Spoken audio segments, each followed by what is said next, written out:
Hey, welcome to AP Human Geography, Chapter 1, Key Issue 1, where we look at how do geographers describe where things are. I'm your host, Andrew Patterson. So in Key Issue 1, we start off at the very beginning with the basics. Maps.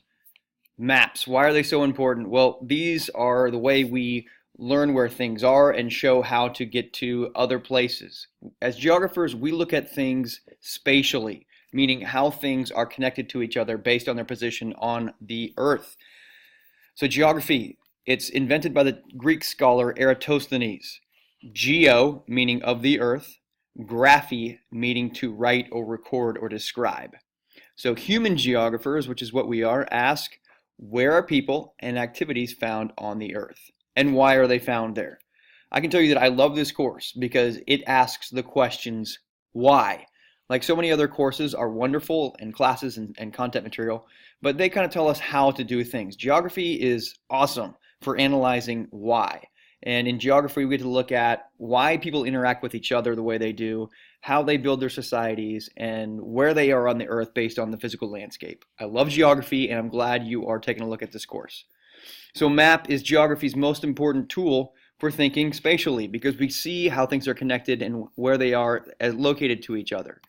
Cartography, keep in mind, this is the science of map making. So geography is not map making or studying or memorizing maps and states and countries.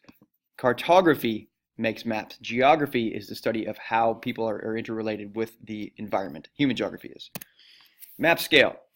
When we talk about scale, we're talking about the relationship of a feature's size on a map to its actual size on Earth. So when we scale something, we describe, okay, well, what portion of the Earth are we looking at? And this can be presented in a couple of different ways. In a ratio or fraction, we're looking at perhaps like 1 to 24,000 or 1 to 24,000th. In written scale, maybe we're thinking that 1 inch equals 1 mile, or we can use the bar line like we see down here in this map, where it just straight up shows us the representation of distance. So when we look at scale, we look at this Houston metro area where we are at 1 to 1 million of a scale, and we see pretty much all of Houston. You can see the streets going around here.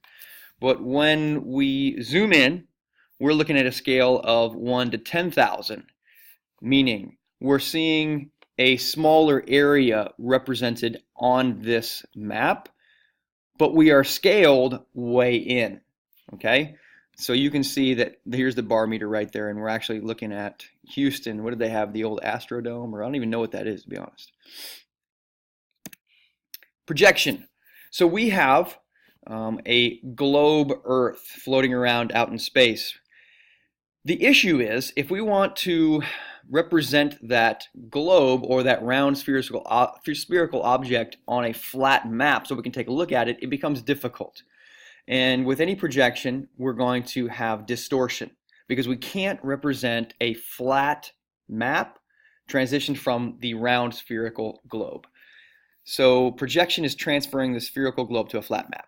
The problem is we're going to get these distortions as we flatten it out. We're going to get distortions in shape, distance, size, and direction.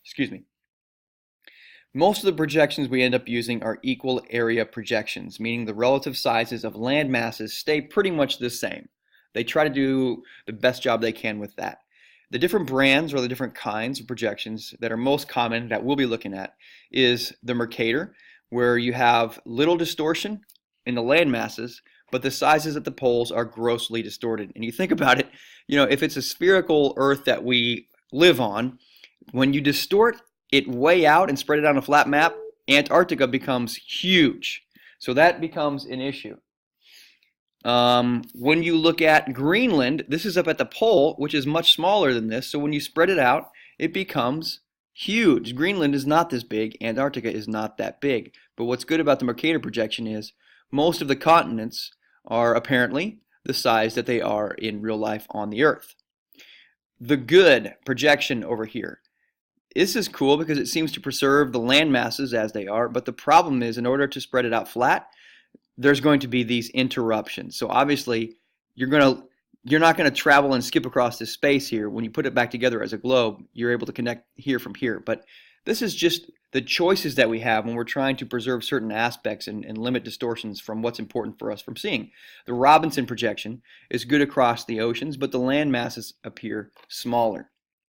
So if we're wanting to use ocean travel, this would be great for knowing the distances between like South America and Africa, but our land masses are much smaller. And Africa, honestly, is so much bigger than this on the actual Earth, and it's just not presented that way in the Robinson projection. Okay, so our geographic grid, we're looking at our spherical Earth here, and we have lines of longitude and latitude that help us know where we are and where we're wanting to go based on positions on this grid.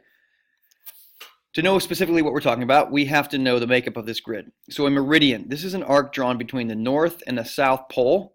These are lines of longitude that go up and down. One of the most important ones to remember is the prime meridian, which is located at 0 degrees longitude at Greenwich, England. I am off today, I apologize. This is the first video and I'm off. It's Greenwich, England, sorry.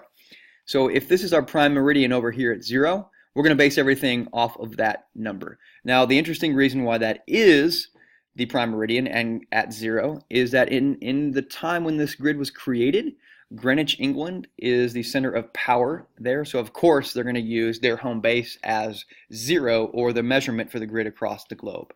Then we also have parallels, circles around the globes that are parallel to the equator. Well, if this is our equator down here, then we have all of these parallels running latitude-wise parallel to the equator.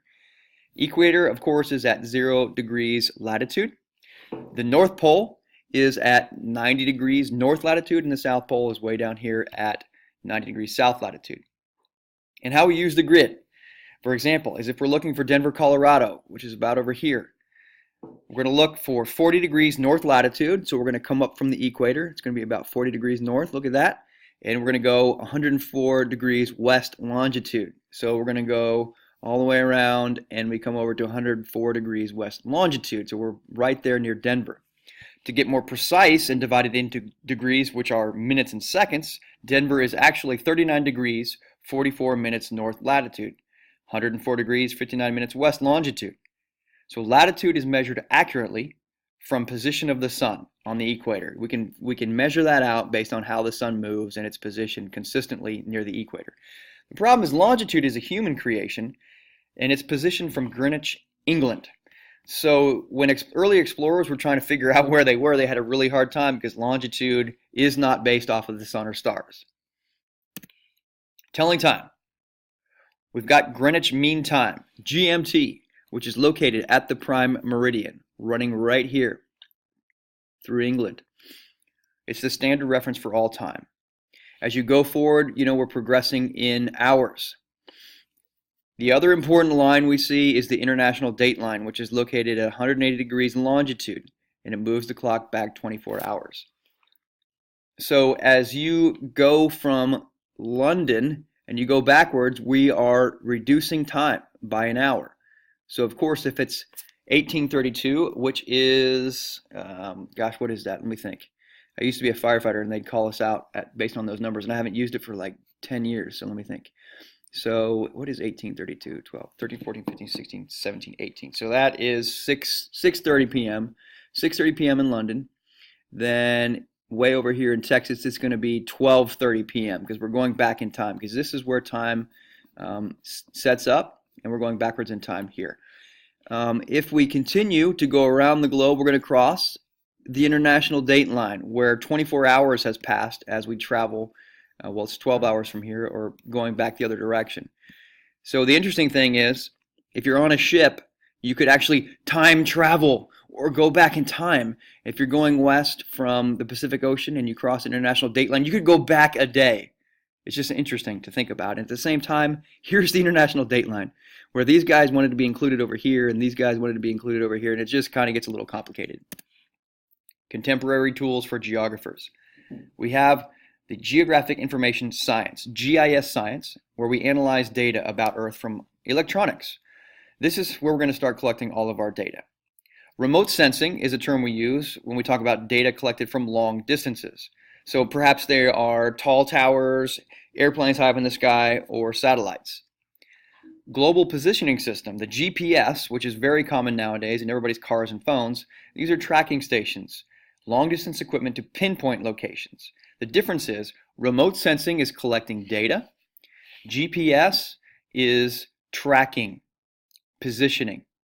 You put them together, you've got a Geographic Information System, or GIS. And this analyzes data in layers. We've got this analyzation of perhaps we've got specific landforms, and we've got highways, and we layer those two together along with cities, and we can start to come up with information about, well, why do people live in this city? Maybe it's because it was along a major highway, which is near a lake and with a beautiful view of the mountains. Something like that. That's how we work in geography. So let's look at geography, human, the cultural landscape, key issue 1 in chapter 1.